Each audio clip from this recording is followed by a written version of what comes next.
What's up, guys? We're back again for another one. In today's episode, we're going to be going over what is called exit strategies and why this is kind of getting hard to come by in the current state of the economy and in the venture capital and startups market. Just kind of thinking of things from the very beginning, giving you a 30,000 foot view so maybe you can see what is out there. So let's talk about it, right? What's an exit strategy? Well, essentially, it is a plan that is executed by the entrepreneur and the investors that they take on board via their cap table and all these other beautiful things that I can explain later to monetize their investment after the startup has been growing for a long time. Like, think about this as like a roadmap to realizing their financial gains, and depending on the startup's goal, its financial conditions of the current market and its industry. This all plays into what's going to happen at the very end. So let's start with the first exit strategy, right? And this is going to be what's called being acquired. You're going to see this in the mergers and acquisitions category, but we'll get into that later. Now, keep in mind, right, this is one of the most common ones, right? Because out of the various exit strategies like IPOs and M&A, which I'll get into later, 1 out of 10 startups actually have a chance to IPO due to the long time horizon, but that probability increases for mergers and acquisitions because it's a lot easier to get acquired than to go public after a long time, 7 or 10 years. So what I'm talking about is getting acquired by larger companies. This involves selling the startup to a larger corporation in exchange for cash, stock, or a combination of both.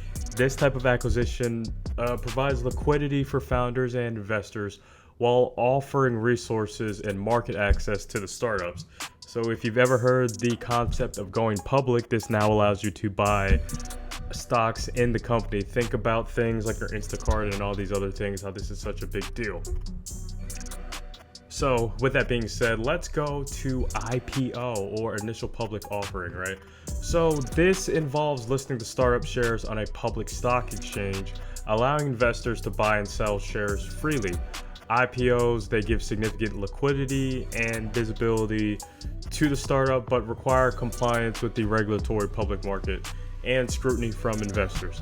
However, so with this one, like I said previously, it's actually a lot more uncommon for startups to exit because of the economy that's going on right now. But when they do, they can use these types of stock exchanges in order to fuel more cash flows to grow the company even more. Interesting statistic though, the IPO market can be rather wild. And in fact, today, it's actually projected that the IPO market will not be opening up until 2025. Things like COVID, things that's happened in the past, and all these other things. So here's one maybe that people don't talk about, but it's merger with another startup, right? Now, this is an exit strategy. Remember when I said mergers and acquisitions? Well, this kind of feeds into the merger part. It's when two startups merge their operations and resources to create a stronger entity. This can result in cost savings and enhanced cash flows, market presence, and liquidity for founders and investors while allowing them to participate in the growth of the combined entity. So no further explanation needed. So the last one, former military guy myself, because I see this a lot, is going to be what's called the dual use technology exit. Now, check this out.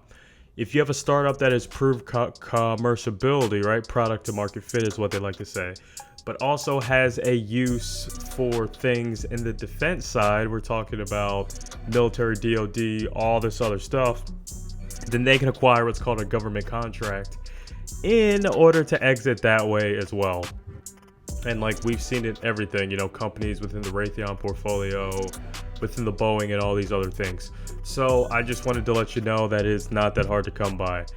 And especially like aerospace, SpaceX, and all these other things. It's just additional revenue streams for the Department of Defense and defense contractors.